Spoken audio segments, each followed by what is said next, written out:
நாம் இன்றைக்கி ஆஸ்திரேலியா கண்டத்தில் வாழ்ந்து வந்த டாஸ்மேனியன் டைகர் பற்றி தான் பார்க்க போகிறோம். இந்த டாஸ்மேனியன் டைகர் ஆஸ்திரேலியா கண்டம் முழுவதும் வாழ்ந்து வந்திருக்கு.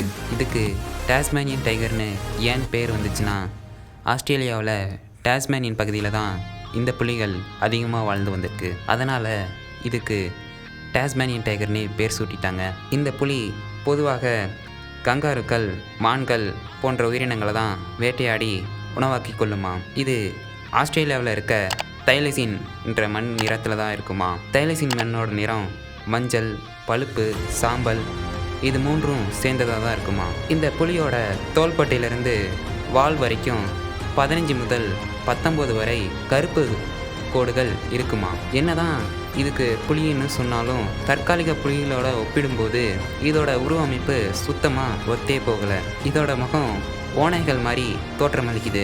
இந்த டாஸ்மேனியன் டைகர்கள் சராசரியாக 100 முதல் 130 சென்டிமீட்டர் வரை உயரமாக வளருமா. இதோட எடை 15 முதல் 30 கிலோ வரை இருக்குமா. ஆனால் 2000 தொடக்கத்துக்கு முன்னாடி இந்த புலிகள் அழிய தொடங்கிடுச்சு. இதற்கு மனிதர்களாகிய நாமும் ஒரு காரணம்தான். இந்த புலியால் 80 டிகிரி வரைக்கும் வெயிலை தாங்க முடியுமா. இது வேட்டையாடும் போது தன்னோட வாய்ப்பகுதியை 40 டிகிரி வரைக்கும் விரிவடைய செய்யுமா. இந்த இனத்தின் கடைசி புலிக்கு பெஞ்சமின் பேர் சூட்டியிருக்காங்க. இது ஆஸ்திரேலியாவில் உள்ள ஒரு ஜூவில் பராமரிச்சுட்டு வந்திருக்காங்க.